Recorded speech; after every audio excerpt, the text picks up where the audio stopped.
It's Merlene. Good morning, everyone. Today, I decided to cook sopas. So, it's a chicken soup. We have leftover chicken yesterday. And I am putting, of course, this pasta. Celery, my favorite. Carrots. Of course, to saute garlic and onions.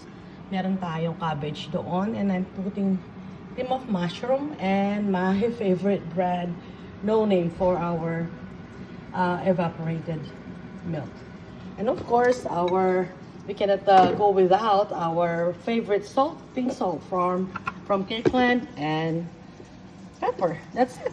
So easy. Mekos again for today.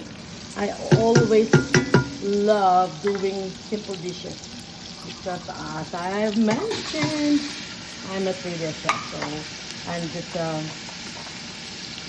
for home cooking. But I always do everything with love. I don't do anything that I don't feel like doing. Okay? I always do everything with love. Because walang say-say if you'll be doing something without love. Okay? There. Ito. Dire-diretso lang yan. Sopas is one of the easiest recipe that you can prepare for your family.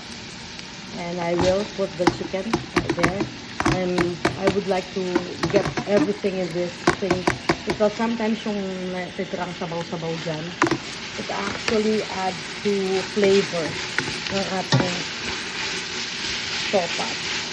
But so many people love sopas actually. I know some people they're not really fan of sopas. And I'm not really that fan of sopas too, but sometimes it depends on what ingredients you will put in. And I started actually with butter, okay? And because it will take me a bit longer to cook this, because I always prefer my vegetables to be,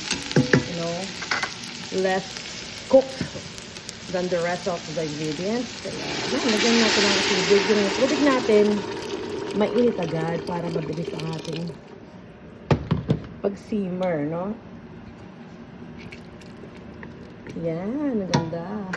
And you know what? I've been enjoying cooking since I had this convection, induction, whatever it is, na stove. Kasi ang bilis niyang magpa-boil. Kaya I really love it. And it's so safe. Pag hindi metal, it doesn't work. I love that.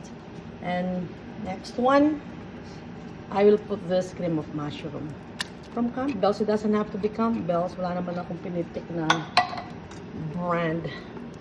Sometimes may kilala nga ako nagluluto ng spaghetti. Hindi man branded yung kanyang yung spaghetti sauce, pero masarap yung spaghetti niya.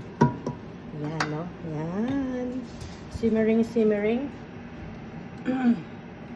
I'll keep it a bit longer, and then what I'll do, I will start with my milk. Yan, para magkaroon ng sabaw. So, when I put my veggies, soupy na siya. Yan. Okay. I will put a bit of salt. Yan, salt. And pepper. Nakatuwang magluto ng mga ganito, no? Wala mang 10 minutes after you cut and prepared everything, meron ka ng isi-serve sa family mo. Kung minsan ang cooking, it's just about, thinking about, ano luto ko bukas? Sometimes you can go to your fridge and check what is in there for leftovers para hindi naman masayang, no? Mahal ang lahat ng bilhin ngayon. May inflation is real, so huwag tayong magtapon ng mga blessings na food. Oh, starting to simmer na siya. Yan. I'm planning to put more water. Yung pasta ko kasi maliit lang, kaya I don't think it will take me 10 minutes to cook it. Kasi maliit lang yung ating pasta. Ayo, how do you do your sopas? May mga tao kasi I see that they're using the coffee creamer to cook their sopas. It's so interesting, right? So I think I'm needing more water. So let's put more water, and I think I need more.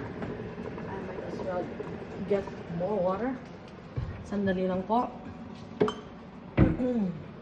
Let's get water. Water. Okay, no? Yan. Kumusta ang araw nyo? How's your day so far? So funny. I slept late because I started watching a Filipino movie. Sometimes when I start something, kahit ayoko na, it's very hard for me to stop. I have to finish it kahit hindi ko siya gusto sometimes. Isn't that crazy, no? Minsan may mga imperfections din tayo talaga, no? Lahat tayo meron, lalo na ako, marami akong imperfections. Pag naumpisahan ko, kahit hindi masyadong maganda ang movie, sometimes I really have to finish it. But I love action movies. Ang dami kong mga favorite na action movies. Yan. Mekos again. Mekos. Sopas, pas. I would like to put more milk. I love creamy sopas. And I will start putting in the carrots. Yan. Carrots. And the cabbage. I love cabbage. Especially sa sopas. I really love cabbage. Kuminsan masarap din itong sopas instead of chicken. For a different flavor, you can use bacon. Para siyang smoky. Smoky sopas, no? Smoky taste ng sopas. That's really good too. I'll wait for it to simmer. Ubusin natin yung tirang gatas. Yan. Wala na tayong gatas. Ubos. Ang gatas. Sarap.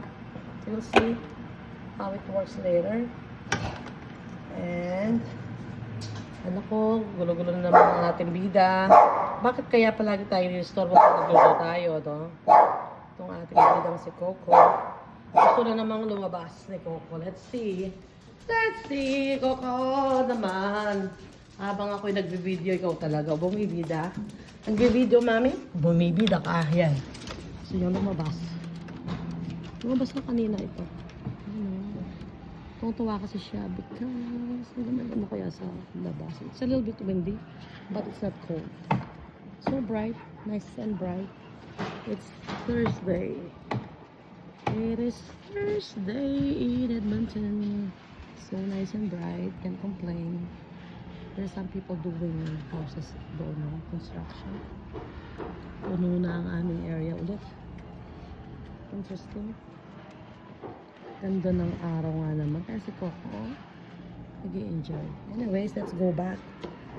Simmered na ang ating niluluto. Let's see.